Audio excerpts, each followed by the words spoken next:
कायदे आज़म मोहम्मद अली जिन्ना एक ऐसा नाम जिसने बर सगीर को ही नहीं पूरी दुनिया के नक्शे को एक अलग शक्ल दिला दी। वो एक अमेजिंग पर्सन थे। उनकी class, grace, living style, swag, standards सबका लेवल ही अलग था। बर सगीर में पैदा हुए लेकिन इंग्लैंड से तालीम हासिल की।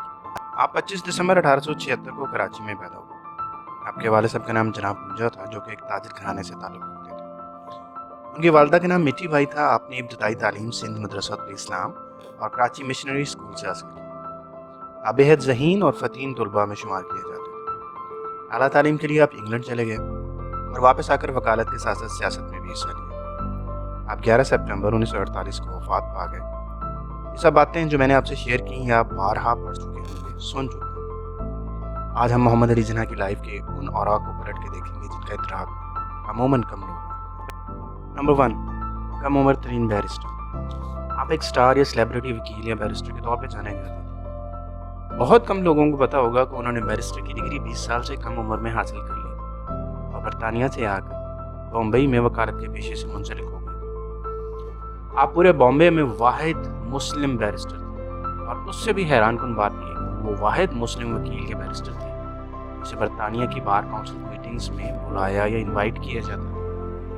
वो अपने अलग अंदाज, कॉन्फिडेंस, कानून की तशरीह, हाजिर दिमागी, हाजिर जवाबी के साथ साथ अपने मुकदमों की पैरवी के लिए बहुत मशहूर थे। उनकी शोहरत उस वक्त बेइंतहा बढ़ी जब उन्होंने सर फिरोज शाह, जो कि खुद एक मशहूर बैरिस्टर और लॉयर थे, इन जैसे लोगों के केसेस को सुपर लीड किया। उस वक्त ब्रिटिश रॉयल फैमिलीज तक कानूनी मुशावरत के लिए उनसे राब्ता। नंबर 2, महंगे तरीन वकील। आप अपने दौर के सबसे कम उम्र वकील तो थे ही थे, लेकिन अपनी कम उम्री के साथ साथ सबसे मशहूर वकील के तौर पर भी तो जाने जाते थे। साथ के साथ सारे हिंदुस्तान के सबसे महंगे तरीन वकला में भी आपका शुमार किया जाता था। हम आज के इस दौर में यानी सन 2020 में 1500 पर डे सैलरी या तनख्वाह को बहुत अच्छा समझते हैं और कहते हैं कि इससे बेहतर और क्या हो सकता है। 2 मिनट के लिए खुद को आज से 120 साल पहले मंजर पे ले जाएं, जब ना टीवी था, ना मीडिया, ना ज़राया अबलाग, ना इतनी महंगाई और ना ही इतने मसाइल और ना ही इतने वसाइल थे। उस दौर में यानी आज से 125 साल पहले भी Mohammad Ali Jinnah 1500 per day salary को कुछ नहीं समझते थे। एक बार उन्हें ब्रिटिश गवर्नमेंट ने मजिस्ट्रेट की नौकरी की पेशकश की, तक तनख्वाह तकरीबन इतनी ही बताई, तो आपने ये कहकर ठुकरा दी कि जी नहीं, इससे ज़्यादा तो मैं एक दिन में कमा लेता।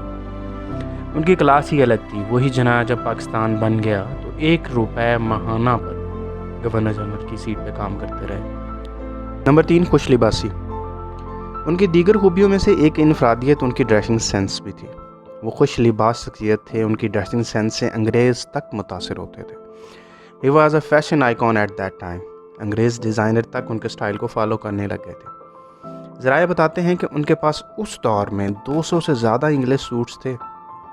वो हमेशा नफीस लिबास, बेहतरीन कपड़े और माहिर दर्जी का इंतखाब करते थे। उनके पास उस दौर की गज़िलियन डिज़ाइन की टाइज़ की एक बहुत बड़ी कलेक्शन थी। वो किसी भी टाई को 2 से ज़्यादा दफ़ा नहीं पहनते थे। उनकी खुश लिबासी की इंतहा का ये आलम था कि जब वो बिस्तरे मर्ग पर थे तब भी उन्होंने अपने खिदमतगुजारों से कहा कि मुझे फॉर्मल ड्रेस पहनाया जाए, मैं पाजामों में अपना आखिरी सफ़र नहीं करना चाहता। और हाँ जी, आइकॉनिक जनाह कैप को कैसे भूला जा सकता है। उनका स्टाइल अंदाज़ जुदागाना ही। नंबर 4, नफासत। He was a born gentleman. उनकी ज़ात पर सबसे पहले जिसने बायोग्राफ़ी लिखी वो एक न्यूजीलैंड के राइटर, बायोग्राफर हेक्टर बोलेतो ने लिखी थी, जिसका नाम था जिन्ना द क्रिएटर ऑफ पाकिस्तान, जिसे ऑक्सफोर्ड ने पब्लिश किया। वो लिखते हैं कि मोहम्मद अली जिन्ना गली मोहल्ले में बच्चों को ज़मीन पर मार्बल्स, जिन्हें हम कंचे गोले या बंटे कहते हैं, ज़मीन पर मार्बल खेलने से मना करते थे। उसके बजाय उन्हें क्रिकेट का मशवरा देते थे। वो कहते थे जिस खेल में आप मुखालिफ की चाल को ना समझ सको, खुद को लेवल से आगे ना ले जा सको, ऐसा खेल से बेहतर है कि आप किताब पढ़ लें। Number 5, acting career. जिन्ना हिस्से जमालियात भी रखते थे और फ़नून लतीफ़ा में भी दिलचस्पी रखते थे। वो मशहूर नावल निगार, इंग्लिश लिटरेचर के अजीम राइटर शेक्सपियर से बहुत मुतासर थे और उन्हें बहुत पसंद करते थे।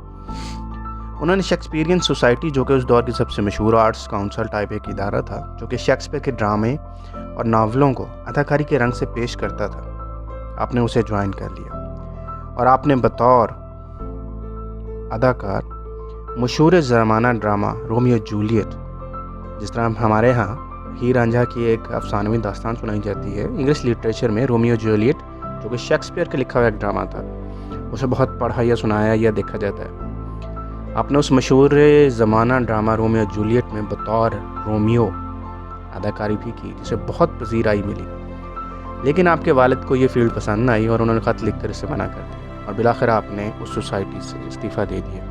نمبر 6، حاضر جوابی اور سیلف رسپیکٹ۔ آپ بے حد حاضر جواب تھے اور اپنے مقدمے میں اپنے ریمارکس کے لیے مشہور تھے۔ ایک بار کسی جج نے آپ کو وارننگ دی، mister Jinnah, remember that you are not talking to a third class magistrate. And in response, Jinnah said, my lord, let me warn you that you two not talking to a third class liar. پھر ایک بار کسی جج سے کسی مقدمے میں آپ کا مکالمہ چل رہا تھا، جج بار بار آپ کی دی ہوئی دلیل رد کر رہا تھا، آپ کو زج کر رہا تھا، آپ بھی ہار ماننے والے تو تھے نہیں، آپ بھی وہی دلیل مختلف رنگ سے بار بار دے رہے تھے۔ تو جج نے کہا، mister Jinnah, I have spent my life in court of law. You are like a son for me in law. آپ نے فوراً جواب دیا، یس فادر اللہ، اور سارا کوڈ کشت زعفران بن گیا۔ قائد اعظم کی ایک آنکھ کی بینائی کمزور تھی، اس کے لیے وہ مونوکل، جسے اکا یا ایک آنکھ کی اینک بھی کہتے ہیں، استعمال کرتے تھے۔ ایک بار کسی ہندو جج کے سامنے وہ کسی کیس کے دلائل دے رہے تھے کہ ان کا مونوکل گر گیا، تو جج بولے، آج ہم سب دیکھیں گے کہ جناح کو آج جھکنا پڑے گا، یعنی اپنی اینک یا مونوکل اٹھانے کے لیے جھکنا پڑے گا۔ لیکن جناح بھی الگ انسان تھے، فوراً بولے، مائی لارڈ، جناح خدا کے سوا کسی کے سامنے نہ جھکا ہے نہ جھکے گا، اور جیب سے دوسرا مونوکل نکال کر لگا لیا۔ He was great, he was awesome, he was different in his swag, he was unique in his personality.